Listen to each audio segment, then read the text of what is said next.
우리는 지금 사도 바울이 기록한 에베소서를 같이 읽고 있습니다. 사도 바울은 구원받은 우리들을 향하여 신령한 복을 받은 자다라고 말합니다. 믿으십니까? 우린 지금 아직도 복 달라고 구하고 있는데 이미 우리는 신령한 복을 받은 자라고 명확하게 말하고 있습니다.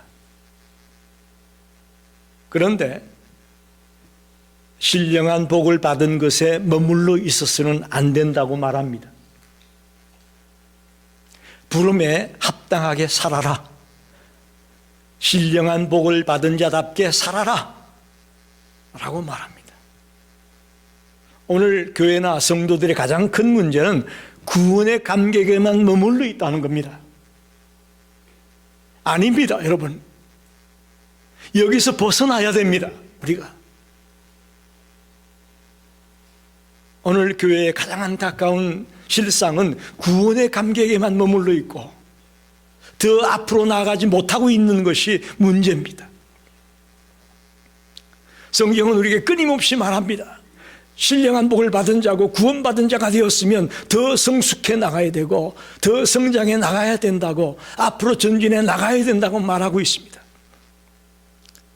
그걸 바울은 부르심에 합당하게 살아라, 성도답게 합당하게 살아라,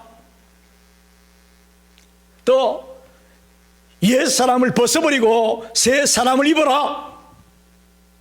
아멘. 더 나아가 지난주에는 그럼 진정한 새 사람은 뭐냐? 우리는 소극적으로 하지 않는 것, 그것만 가지고 새 사람 됐다고 생각하는데 아니라고 말하잖아요. 적극적으로 주님이 원하는 일을 하라고 말씀합니다. 거짓말 안 해. 나 그래서 나 새 사람 됐어. 노, 아니에요. 참말을 할 때 새 사람이 되는 겁니다. 나 불을 품지 않는 것만 가지고 안 됩니다. 절제할 줄 알고 인내할 줄 알아야 된다고 말합니다.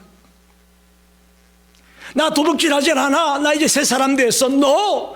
자기 걸 털어서 다른 사람에게 구제하고 나누어 줄 때에 새 사람이라고 말합니다. 나 이제 더러운 말 안 해. 그것만 가지고 부족하다는 거예요. 이제는 선한 말을 하라고 하는 거예요.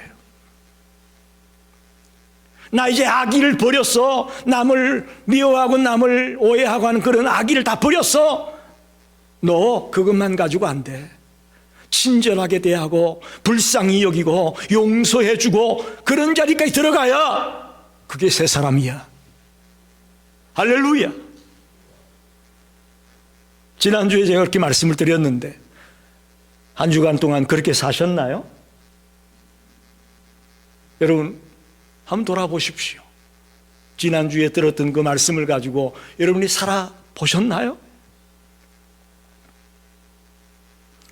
그런데 오늘은 놀랍게도 한 단계 더 우리에게 나아가라고 말하고 있습니다. 참 하나님은 욕심이 많으신 것 같아. 이것도 힘든데, 그죠? 지금 진정한 새 사람 되는 이것도 힘든데 그걸로 오케이 하지 않아요. 더 나아가라고 말합니다. 그게 뭐냐? 오늘 하나님을 본받는 자가 되라는 거예요. 엄청납니다. 엄청난 얘기예요. 오늘 본문 1절을 보니까 하나님을 본받는 자가 되라고 우리에게 명령합니다. 그러므로 사랑을 받는 자녀같이 너희는 하나님을 본받는 자가 되고,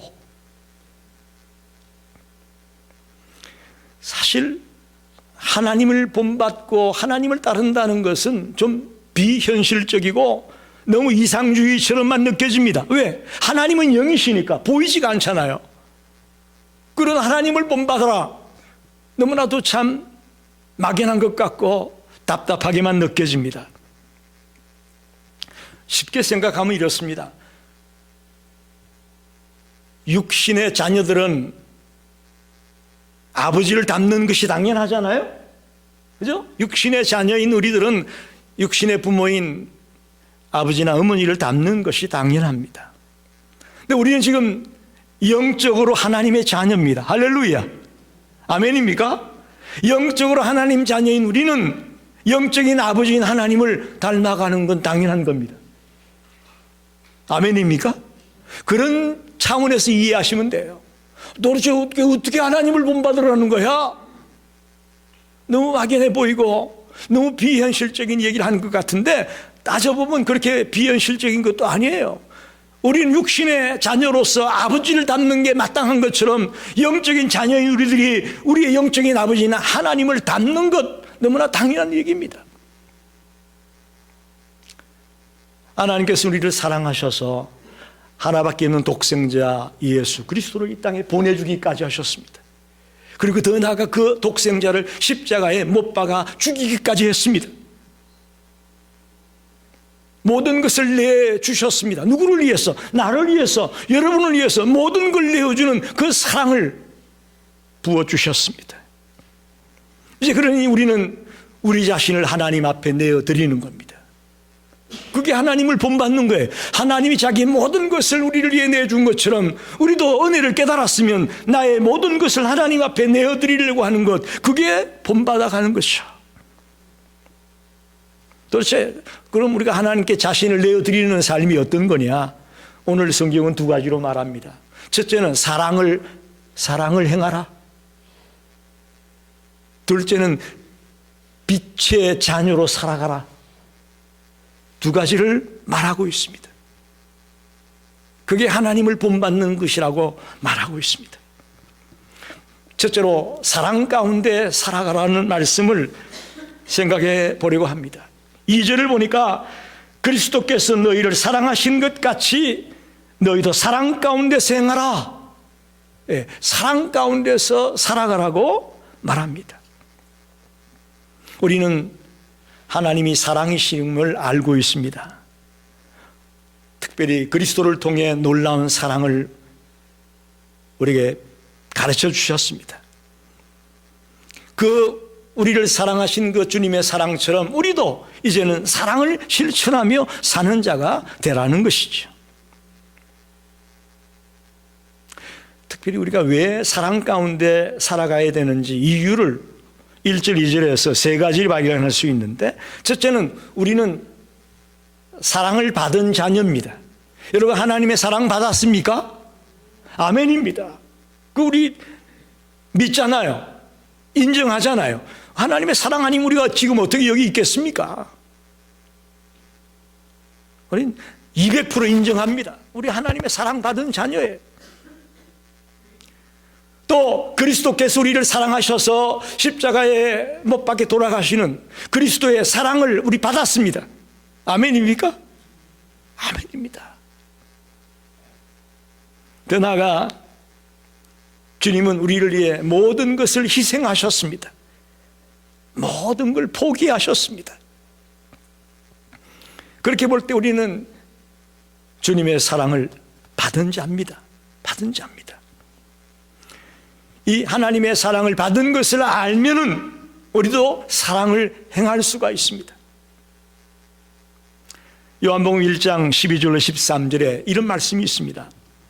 영접하는 자 곧 그 이름을 믿는 자에게는 하나님의 자녀가 되는 권세를 주었으니 이는 혈통으로나 육정으로나 사람의 뜻으로 난 것이 아니고 오직 하나님께로부터 났다. 할렐루야. 우리가 하나님의 자녀가 된 것은요, 혈통 때문이 아니고 육정 때문이 아니고 사람의 뜻 때문이 아니고 하나님의 뜻대로 우리가 거듭난 자가 되고 구원받은 하나님의 자녀가 된 줄 믿습니다.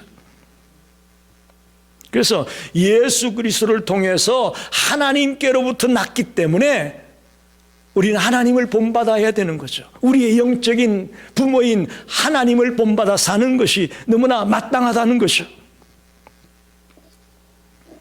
하나님은 독생자를 아낌없이 내어 보내주셨습니다.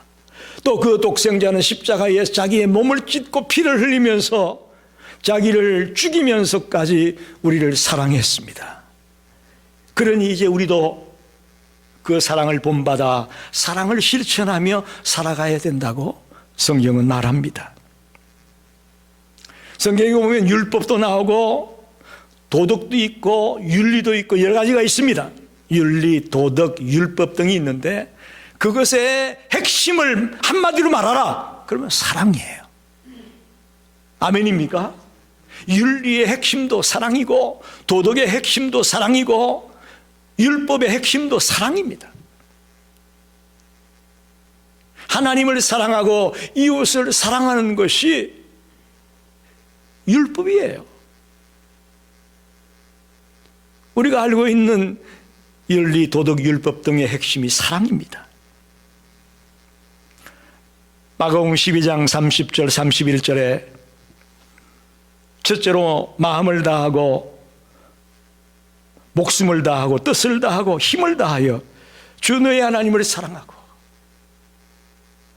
둘째로 이웃을 내 자신같이 사랑하라. 이보다 더 큰 계명은 없다. 할렐루야. 하나님의 사랑, 이웃 사랑보다 더 큰 계명은 없다. 율법의 핵심은 사랑이다 라고 말합니다.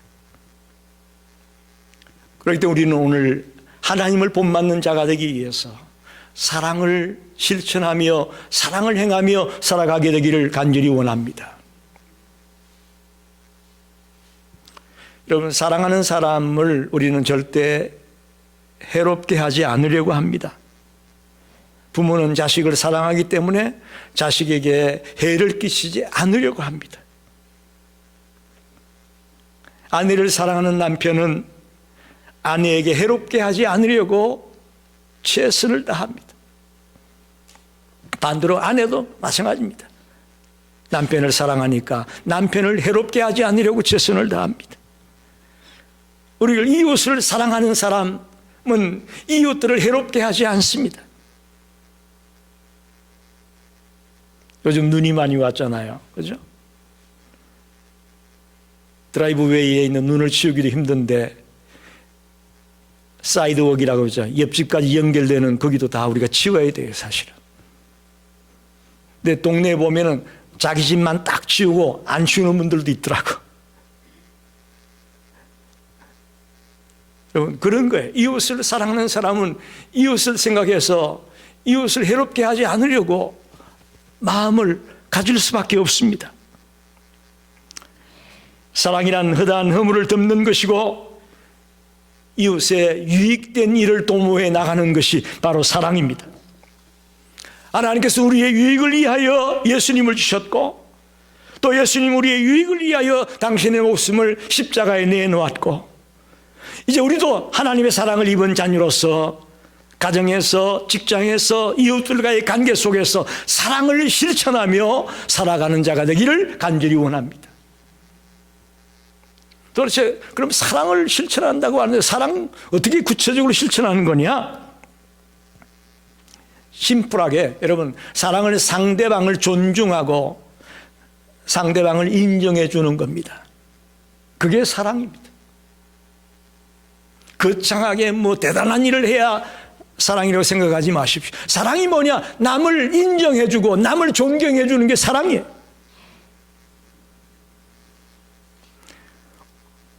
사실 사랑이라는 건 추상명사 아닙니까? 추상명사가 되다 보니까 너무 손에 잡히질 않아요. 이걸 여러분 보통 명사로 바꾸세요. 사랑은 뭐냐? 상대방을 남을 인정해주고 존경해줘라. 사실 내가 좀 부족하고 못해도 칭찬은 고래도 춤을 추게 한다고 하지 않습니까? 인정해주면 신이 나서 더 하게 돼 있어요.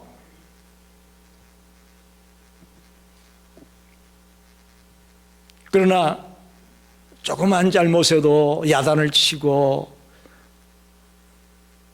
허물을 드러내고 깎아내리기 시작하면 다 싫어지는 거예요. 다 귀찮아지고 자존감이 없어지게 되고 우울증에 걸리게 되고 자살하게 되고 이게 무서운 거예요. 여러분, 아무것도 아닌 것 같지만 그 하나가 무서운 거예요. 그렇게 볼 때에 상대방을 인정하고 존경해 주는 것은 너무나 중요한 겁니다. 사랑이 뭐냐? 바로 그거예요. 그래서 어떤 분은 사랑이 이 세상에서 가장 좋은 선물이라고 말하고 있고 가장 좋은 치료약은 사랑이다. 할렐루야. 여러분 뭔가 지금 몸이 병들고 불편하고 아픈 분들이 계십니까? 사랑을 먹으면 낫습니다. 사랑이 가장 좋은 치료약이라는 거죠. 저와 여러분이 남은 여생을 살아갈 때에 이 사랑을 실천하고 상대방을 인정하고 존경해주는 사랑을 실천하는 자가 되어져서 주님을 닮아가는 그런 성도들이 되시기를 간절히 축원합니다. 반대로 하나님을 사랑하는 것이 아닌 그 자의 모습을 오늘 성경은 말합니다. 3절에 음행과 온갖 더러운 것과 탐욕은 너희 중에서 이름조차도 부르지 말라. 이는 성도에게 마땅한 바니라. 사랑의 삶이 아닌 것은 뭐냐? 음행이라고 말합니다. 불법적인 성관계를 말합니다. 더러운 것이라고 말합니다. 음행보다도 더 강부미한 내용을 말하는데 야동이라는 더러운 영화라든지 음란 잡지라든지 음란 소설 같은 음란에 기초된 모든 것들을 더러운 것이라고 말합니다. 탐욕이란 자기 분수에 맞지 않는 욕심을 부리는 것을 탐욕이라고 말합니다. 여러분, 우리 모두는 더 많은 재물을 갖고 싶고 더 높은 지위에 올라가고 싶고 더 좋은 옷, 더 좋은 차, 더 좋은 집 갖고 싶지 않은 사람이 어디 있겠습니까? 그러나 자기 분수에 맞는 범위 안에서의 욕심이라면 그건 탐욕은 아니에요. 근데 문제는 자기 분수를 뛰어넘는 그런 것들을 우리가 자꾸 추구하고 꿈을 꾸고 있으니 탐욕에 빠지게 된다. 그렇게 말합니다. 저와 여러분이 사랑이 남을 인정해주고 존경해주는 것만 생각하지 말고 사랑의 반대가 뭐냐? 음행과 더러운 것과 탐욕이 사랑과 반대되는 행위라는 것도 아셔야 됩니다. 더 나아가 사랑 가운데 행하는 사람은 누추함과 어리석은 말이나 희롱의 말을 하지 않는다고 말합니다. 4절에 누추함과 어리석은 말이나 희롱의 말이 마땅치 아니하니 오히려 감사하는 말을 하라. 이것도 사랑이 아닙니다. 누추한 말, 즉 속된 말을 말합니다. 어리석은 말, 사리에 맞지 아니하고 자기 분수에 맞지 않는 말을 하는 것을 말합니다. 희롱의 말, 남을 멸시하고 전대하고 조롱하는 말을 말합니다. 이런 것들은 사랑이 아닙니다. 이런 말을 삼가고 오히려 감사의 말을 하라. 할렐루야. 사랑의 사람은 감사의 말을 합니다. 남의 은혜나 친절에 보답해 주는 말이고 남의 장점을 칭찬해 주고 격려해 주는 그런 말이 감사의 말입니다. 여러분, 적극적으로 사랑을 행하는 것, 상대방을 인정하고 존경해 주는 우리가 이해됩니다. 그러나 또 반대로 음행과 더러운 것과 탐욕과 누추한 말, 어리석은 말, 희롱의 말, 이런 것들은 사랑과 반대되는 것입니다. 오히려 감사의 말이 넘쳐나고 상대방을 인정하고 존경하는 사랑의 실천자들이 되시기를 간절히 축원합니다. 두 번째, 마지막은 빛의 자녀로 살아라. 빛으로 살아가라고 말합니다. 하나님의 자녀들이 세상에서 빛이라고 성경은 여러 차례 말하고 있습니다. 아멘. 우리는 하나님의 자녀입니까? 그럼 우리는 빛의 자녀입니다. 우리는 빛입니다. 물론 발광체는 아닙니다. 우리 스스로 빛을 발하지는 않습니다. 우리는 그리스도의 빛을 받아서 하나님의 빛을 받아서 반사하는 반사체지만 빛입니다. 할렐루야. 성경은 세상을 어둠이라고 말하고 있고 세상 사람들을 어둠의 자녀라고 말하고 있습니다. 그러나 우리 크리스찬은 빛의 자녀라고 말합니다. 여러분, 빛은 숨길 수가 있나요? 빛은 숨길 수가 없습니다. 감출 수가 없습니다. 어디에 있든지 자기 존재가 드러나게 되어 있습니다. 그래서 우리는 때때로 빛의 자녀가 되는 걸 싫어해요. 어디 가도 자꾸만 드러나니까. 목사도 그래요. 어디만 가면 다 목사 그러니까.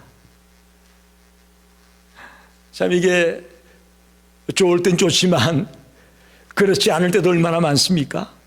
그러나 어쩔 수가 없는 거예요. 우린 빛이기 때문에, 빛의 자녀이기 때문에 감출 수가 없어요. 드러날 수밖에 없는 거예요.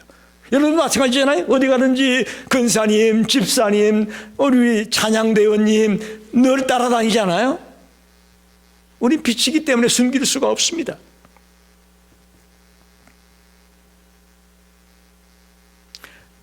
아무리 그것이 좀 부담스럽게 들릴지 모르겠지만 이 땅에 우리를 있게 하신 이유는 빛으로 이 어두움을 밝혀나가라고 우리를 세우신 것을 믿기 바랍니다. 이 어두움을 밝혀나가라고 우리를 빛으로 살아가라고 말씀하는 것이죠. 빛이 있는 곳에는 생명이 있고 열매가 맺힙니다. 우리가 주님 안에 빛이 되었다면 뭐가 따라온다고요? 열매가 따라오게 되어 있습니다. 9절에 보니까 빛의 열매는 모든 착함과 의로움과 진실함에 있느니라. 쉽게 말하면 빛의 자녀들은 착한 열매를 맺는데 악과 반대되는 선을 말합니다. 의로움의 열매를 맺는데 의로움이라는 것은 불의를 행치 아니하고 정직하게 의롭게 사는 것을 말합니다. 진실함의 열매를 맺는다고 말하는데 거짓되지 않고 외식하지 않는 것을 말합니다. 그런데 이런 것은 내 힘으로는 불가능하고 성령님의 도움을 받을 때에 우리가 착함과 의로움과 진실함의 열매를 맺을 수가 있다고 말씀합니다. 할렐루야. 여러분, 우리 성령님의 도움으로 이 빛의 열매들을 맺어가는 자가 됩시다.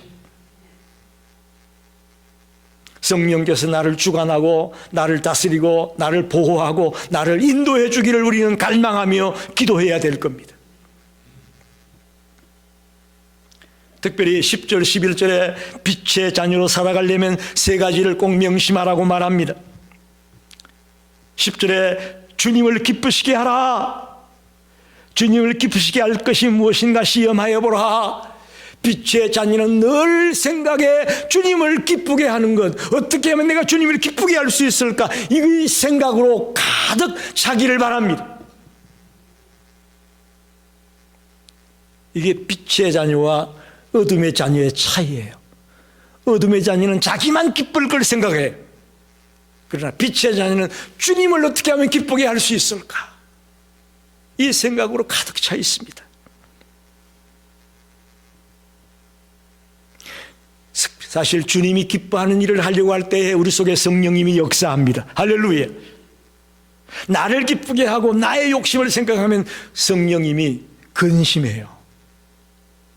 그러나 주님을 기쁘게 하는 삶을 살아가려고 마음을 쓰다 보면 성령님이 역사해서 주님이 기뻐하는 일을, 하나님이 기뻐하는 일을 하게 하실 줄로 믿습니다.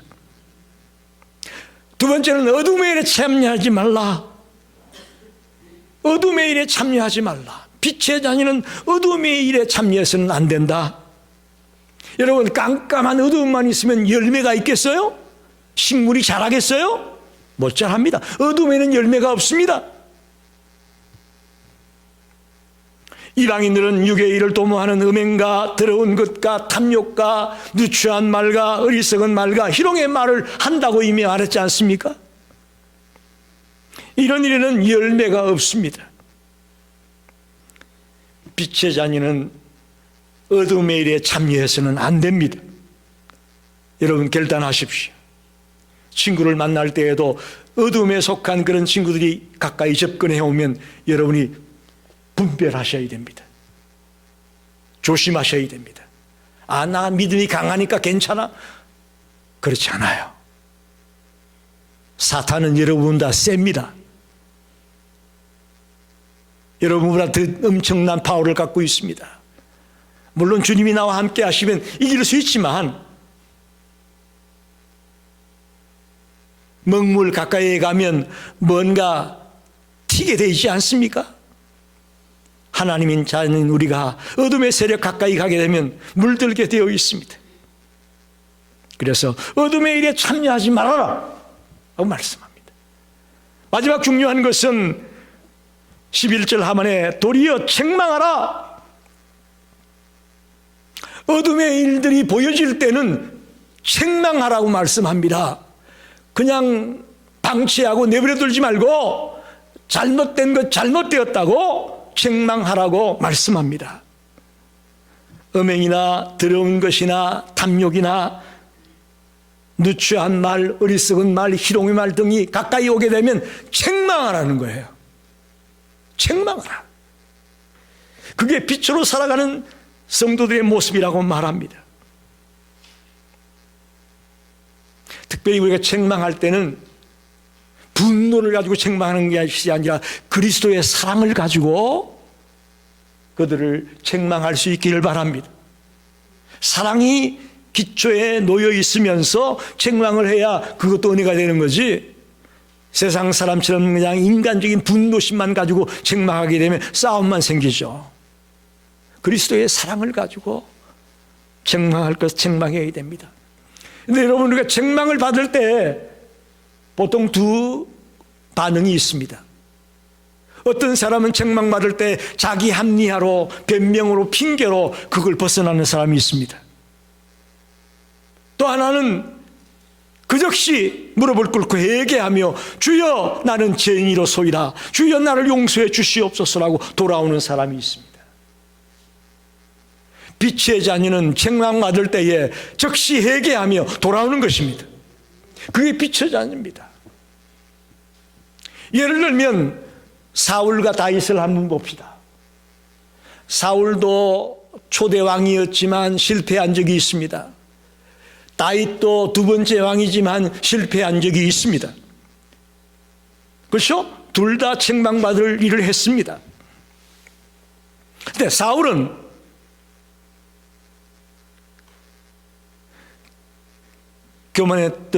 겸손하지 못하고 교만한 행위를 저질렀고, 또 하나님의 말씀에 불순종하는 행위를 저질름으로 말미암아 책망을 받았습니다. 사무엘로부터. 그런데 그때 회개했다는 말이 없어요.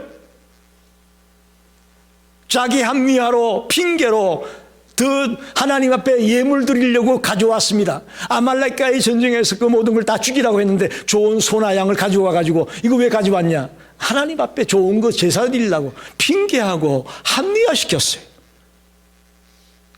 그래서 사울은 비참하게 죽음으로 그의 생이 끝났습니다. 어떻게 보면 사울보다도 다윗이 연재가 더 큽니다.